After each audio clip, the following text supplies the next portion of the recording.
l'audience peut s'asseoir. Nous recevons aujourd'hui l'influenceur Antonin. Je dois vous avouer que je n'ai jamais vu un dossier aussi grand en aussi peu de temps. Nous avons plusieurs sujets à éclaircir. Antonin, vous êtes appelé à la barre.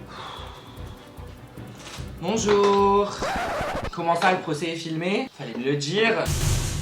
Salut tout le monde, on se retrouve pour mon procès. Depuis mon coming out, pas mal de choses se sont passées sur mes réseaux sociaux et du coup il y en a certaines qui ont fait parler, donc je me dis c'est le moment ou jamais de rétablir la vérité. C'est pas des justifications, c'est juste des explications, prenez-les comme vous voulez, c'est un procès, donc évidemment c'est à vous de choisir si vous me trouvez coupable ou non coupable. Je ne suis pas quelqu'un de parfait, bien évidemment, j'ai jamais prétendu l'être sur mes réseaux sociaux. Il y en a beaucoup qui disent que ça sert à rien de se justifier. Moi personnellement je trouve que de temps en temps des explications c'est nécessaire et faut laisser personne, encore moins des anonymes sur les réseaux sociaux, transformer ton histoire ou mettre des mots dans ta bouche que tu n'as pas dit. Bien évidemment, il y a des trucs que j'ai mal fait, il y a des trucs que je referai mal dans mon futur. C'est comme ça. Honnêtement, je m'estime ignorant et j'ai envie de m'estimer ignorant jusqu'à la fin de mes jours parce que c'est comme ça qu'on apprend à être une meilleure personne et à agir de meilleure façon. Le premier dossier va traiter votre perte de poids fulgurante.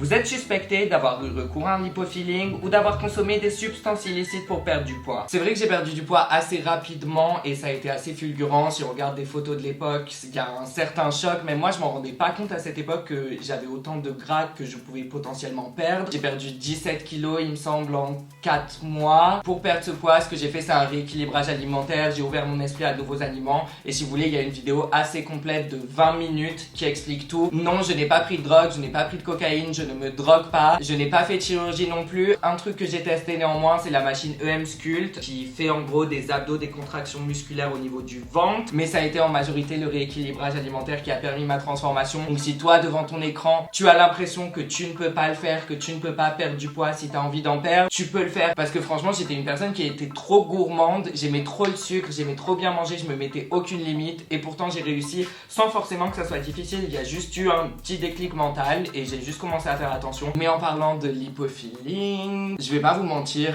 que j'ai perdu beaucoup de fesses depuis ma perte de poids et c'est quelque chose qui me complexe un petit peu, donc c'est vrai qu'un lipofilling ça me trotte dans la tête. Je crois que j'ai pas assez de gras pour le faire bouger vers mes fesses, mais c'est possible qu'à un moment de ma vie je le fasse. En restant sur ce sujet, je vois ici que le média Konbini a soulevé quelques points intéressants dans la constitution de votre dossier, tels qu'une potentielle addiction aux injections. Qu'avez-vous à dire à ce sujet? J'avoue que Konbini m'ont laissé un peu perplexe. Enfin déjà ce qui m'a laissé perplexe c'est qu'ils me donnent autant de leur temps. Il y avait ma tête qui est sortie dans je crois 4 fois sur Snap, sur les Discover. C'est assez flatteur parce que je me dis ça doit être relevant et je dois faire des clics. Il y a eu quelques petits sujets où j'étais là en mode bon ils abusent un tout petit peu, notamment les injections. Ils ont dit que j'étais accro aux injections et c'est trop relou parce que j'ai déjà cette image où tout le monde croit que j'ai fait des injections partout dans mon visage vu que j'ai perdu du poids etc. Et puis avec le maquillage il y a un effet un peu botoxé, mais j'ai fait des injections d'acide hyaluronique que dans mes lèvres et je compte pas en faire d'autres et si j'en ferai d'autres je vous le dirai, mais je suis en communication avec Konbini actuellement donc soyez à l'affût. Votre ligne éditoriale a beaucoup changé ces derniers temps. Vous êtes accusé d'être un mauvais exemple pour la jeunesse qui vous suit. La storyline comme quoi mes abonnés auraient 12 ans, c'est saut 2015 parce que ce n'est plus le cas actuellement. La grande majorité de mes abonnés est majeure, est vaccinée,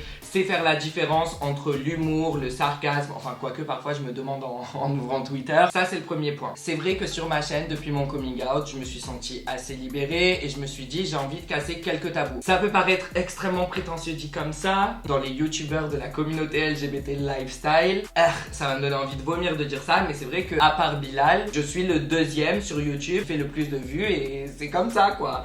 Donc j'ai un peu un message à porter, j'ai quand même une influence. Je pense qu'en faisant des vidéos, je peux quand même arriver à faire évoluer les mentalités, peut-être pas les faire évoluer, mais au moins en voyant un personnage comme moi, tout maquillé, efféminé, assumé, ça familiarise les personnes qui sont pas habituées à voir des gays. Plus on va nous voir, plus derrière on va nous accepter. Que quand j'ai fait mon coming out, j'ai pas voulu avoir peur en mode non je vais éteindre ma lumière, non je vais briller aussi fort, je vais provoquer les homophobes, je vais provoquer des personnes qui ne sont pas habituées à voir des gens comme moi pour qui nous acceptent. Et en utilisant des expériences personnelles comme par exemple l'histoire avec le rappeur américain, logiquement ce story time, je savais qu'il allait être vu par des gens qui ne sont pas forcément mon audience, c'est-à-dire des gens qui potentiellement pourraient être ultra masculins, qui suivent le rap et qui potentiellement peuvent être homophobes. Et pensez ce que vous voulez, mais l'homophobie en France, elle est toujours présente. Franchement, si vous regardez les statistiques de ce que la population française pense de l'homosexualité, ok, il n'y a pas une majorité qui serait prête à nous agresser par rapport à notre orientation sexuelle, mais quand tu regardes le reste reste des chiffres. On n'est pas accepté comme les hétérosexuels, mais on est toléré, c'est-à-dire que ok t'es gay, ah bah moi j'accepte, je tolère, par contre pas devant moi, par contre ceci tu peux pas, par contre cela c'est trop. Pendant toute notre enfance on a vu que de l'hétérosexualité, à la fois que ça soit dans les télévisions, les séries, les musiques, etc. Des trucs qui sont hyper vulgaires, hyper trash, on n'a pas à se cacher en fait. Mais ceci s'applique pour toutes les minorités. Soutenez des créateurs qui font face à des discriminations, des créateurs qui font partie de minorités en France, et je parle pas juste de la minorité LGBT. Il y a des créateurs qui cumulent plusieurs minorités, donc n'hésitez pas à leur donner de la force un maximum pour que les gens les voient, les gens les acceptent et qu'ils aient le succès qu'ils méritent, parce que c'est beaucoup plus difficile pour eux que pour moi. Je pense à des créateurs asiatiques, noirs, arabes, parce qu'en France, il y a du racisme, il y a de l'homophobie, il y a des discriminations, donc il va falloir continuer à leur donner de la force pour qu'ils crient et qu'on entende leur voix haut et fort. Qu'en est-il de vos apparitions dernièrement avec l'influenceuse controversée Polska ?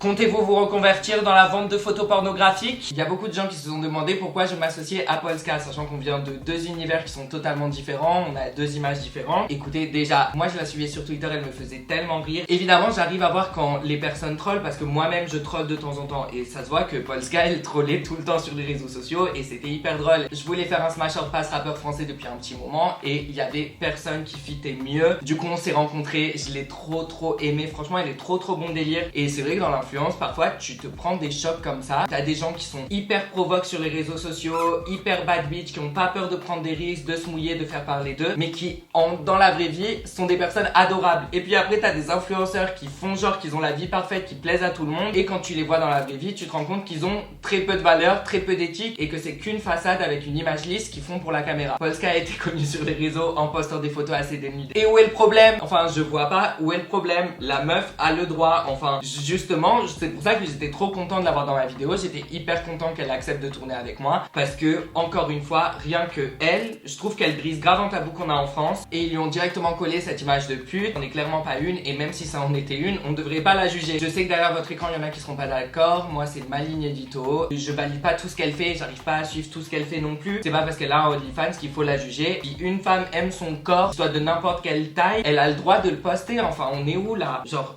Mais sinon, non, je ne compte pas vendre des photos érotiques ni ouvrir un OnlyFans ou un mime. C'est absolument pas dans mes plans. La seule chose qui pourrait me faire en ouvrir un, c'est si il y a une photo de moi qui leak. Évidemment, je vais capitaliser sur ça parce que je suis Kris Jenner, et je créerai un OnlyFans par la suite. Les jurés et moi-même aimerions savoir si vous avez quelque chose contre les personnes touchant le SMIC. J'arrive pas à croire que je dois encore donner des explications par rapport à ça. Non, je n'ai absolument rien contre les personnes qui touchent le SMIC, et j'ai pas envie d'aller dans les détails. La seule chose que je peux faire, c'est présenter mes excuses aux personnes qui auraient pu être offensées. Pour moi, c'est tellement évident que mon Roast Myself jugé, c'était une parodie, et que c'était pas je me lance dans la musique. Enfin, j'utilise toutes les paroles des haters. Talsum Talsmic, ça rimait parfaitement avec Make Up on Fleek, que je voulais absolument dans le refrain. Et puis c'est une parodie du rap, c'est pas moi qui me lance dans la musique, c'est évident. Beaucoup de vos followers se posent la question concernant votre déménagement. Apparemment, vous n'auriez pas fait de story time. Qu'en est-il? Comme vous savez, j'ai dû quitter mon appartement sans l'avoir prévu. J'ai laissé ce sujet un peu en suspens, j'ai pas encore fait le story time. Mais sachez un truc, c'est qu'il arrive, je pouvais pas le faire encore maintenant, mais je pense que bientôt je le ferai. Donc voilà, activez la cloche de notification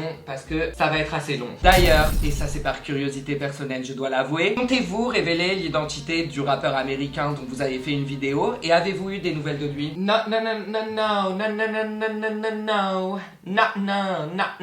Et sinon, non, j'ai pas eu de nouvelles de lui, je doute beaucoup qu'il ait vu la vidéo, donc comme on dit, pas de nouvelles, bonne nouvelle. Et pour finir, des millions de personnes se sont offusquées de votre vidéo. Vous avez tenté de vous lever à 5h du matin pendant une semaine. D'ailleurs, le réveil, c'était pas trop difficile ce matin? Qu'avez-vous à dire?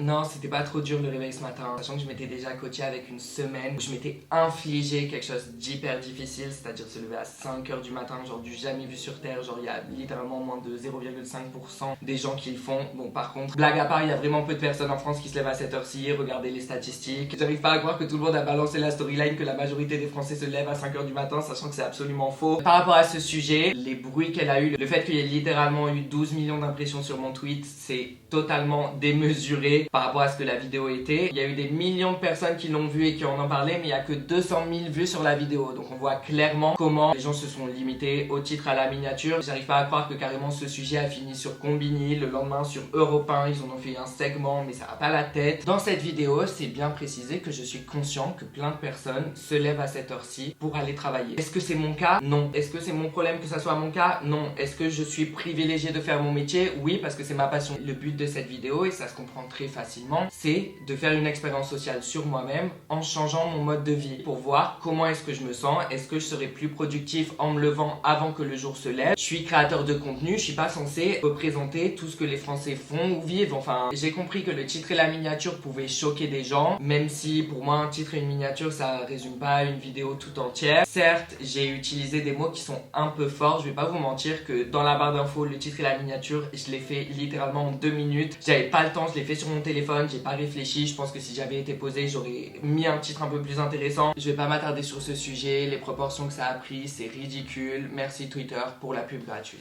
Je doute de votre honnêteté, de la véracité de vos propos. C'est pour cela que je ne vous plaide ni coupable ni non coupable, mais je vous envoie à un détecteur de mensonges. Ouf! Enfin fini ce procès. Dans une de mes prochaines vidéos, je vais faire un détecteur de mensonges et ça va pas être les détecteurs de mensonges en mode jouet où il y a une petite électrocution et t'es là en mode ah non t'as menti. Non, je vais faire un vrai détecteur de mensonges avec un professionnel comme ils font dans les enquêtes, etc. Et pour cela, j'ai besoin de vos questions. Donc mettez plein de questions en commentaire auxquelles vous voulez que je réponde avec un détecteur de mensonges qui va dire si je dis la vérité ou si je mens. J'ai trop peur. Pourquoi est-ce que je fais ça? Je sais pas, j'ai trop hâte. C'est juste que j'ai trop hâte de faire un détecteur de mensonges. C'est vrai que ce détecteur de mensonges ne va pas me mettre dans la sauce. Je me considère quand même plutôt honnête sur les réseaux sociaux, mais en fait il y a des questions où même moi je pense que genre je vais avoir hâte d'avoir la réponse. J'espère que cette vidéo vous a plu. Si c'est le cas, mettez un pouce bleu, abonnez-vous à ma chaîne, activez la cloche de notification, regardez mes réseaux sociaux si vous vous ennuyez et on se voit très bientôt pour une nouvelle vidéo plus positive.